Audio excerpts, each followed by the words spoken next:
ಶತಯಾಗಗಳ ಫಲವೇ ಈ ಸ್ವರ್ಗಲೋಕದ ಆಧಿಪತ್ಯ. ಇಲ್ಲಿಯ ಸಭಾಸ್ಥಳ ಸುಧರ್ಮ ಸಭೆಯೆಂದು ಸಹ ಪ್ರಸಿದ್ಧವಾಗಿದೆ. ಸ್ಪರ್ಶಿಸಿದ ತಕ್ಷಣ ಕಬ್ಬಿಣವನ್ನು ಬಂಗಾರವನ್ನಾಗಿ ಪರಿವರ್ತಿಸಬಲ್ಲಂತಹ ಪುರುಷಮಣಿ, ಬೇಡಿದ್ದನ್ನು ನೀಡುವಂತಹ ಕಲ್ಪವೃಕ್ಷ, ಕಾಮಧೇನು, ಐರಾವತ, ಉಚ್ಚೈಶ್ರವ ಮೊದಲಾದಂತಹ ಸುವಸ್ತುಗಳಿಂದ ಕೂಡಿದ ಇಲ್ಲಿಯ ಭೋಗ ಭಾಗ್ಯಗಳನ್ನ ಅನುಭವಿಸುತ್ತಾ ಪರಿಪಾಲಿಸುತ್ತಾ ಬಂದಂತವನು ನಾನಾಗಿದ್ದೇನೆ.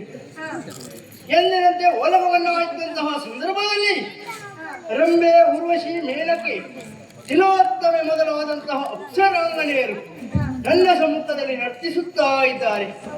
ಅದರ ಜೊತೆಯಲ್ಲಿ ನಮ್ಮ ಈ ದಿಕ್ಪಾಲಕರಾದಂತಹ ಅಗ್ನಿ, ವಾಯು, ವರುಣ, ಕುಬೇರ, ಹರ, ನಿವೃತ್ತಿ, ಯಮ ಮೊದಲಾದಂತಹ ದಿಕ್ಪಾಲಕರು ಸದಾ ನನ್ನ ಆಜ್ಞೆಯನ್ನೇ ಪರಿಪಾಲಿಸುತ್ತಾ ಇದ್ದಾರೆ. ಹಾಗಾಗಿ ನಮ್ಮಲ್ಲಿ ಯಾವುದೇ ರೀತಿಯ ಕುಂದುಕೊರತೆ ಇಲ್ಲ. ಆದರೂ ನನಗೆ ಒಂದು ಪ್ರಶ್ನೆ ಮೂಡುತ್ತಾ ಇದೆ.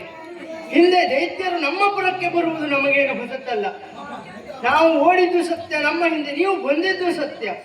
ಆದರೆ ಮುಂದೇನಾದರೂ ಆ ದುರುಳದಾನವರು ನಮ್ಮ ಪುರಕ್ಕೆ ಬಂದರು ಅಂತಾದರೆ ನೀವೇನು ಮಾಡುತ್ತೀರಿ? ದೇವೇಶ,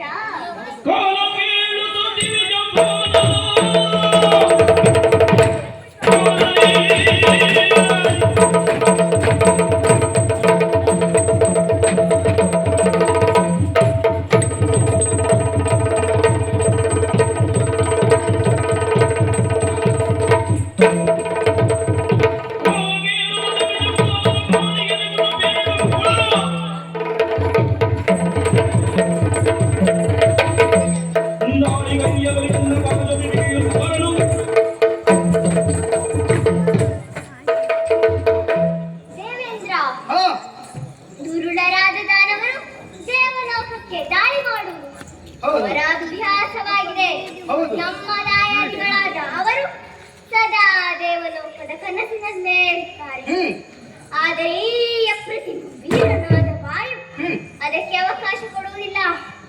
ಒಂದು ವೇಳೆ ಅವರು ಇಲ್ಲಿ ಬಂದರೆ ಅವರನ್ನು ಹಿಡಿದು ಬಡಿದು ಕೊಂದು ಕೊಡುತ್ತೇನೆ. ಧೈರ್ಯ ತಾಳು. ಬಳಿರೆ ಬಳಿರೆ.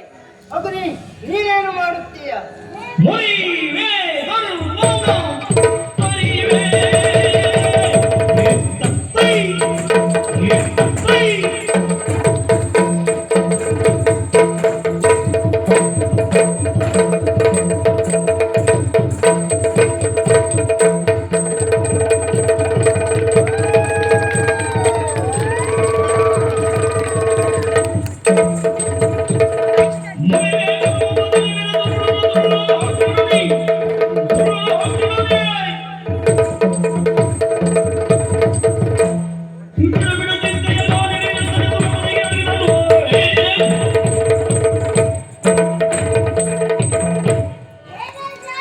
ಚಿಂತಿಸುವ ಅಗತ್ಯವಿಲ್ಲ.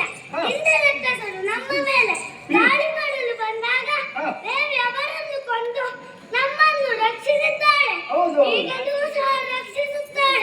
ಅಷ್ಟಾದರೂ ಆ ರಕ್ಕಸರು ಬಂದರೆ ಅಪ್ಪಣೆ ಕೊಡು, ಅವರನ್ನು ಸೋಲಿಸಿ ಗೆದ್ದು ಬರುವೆ. ಬಾಲಕರೇ,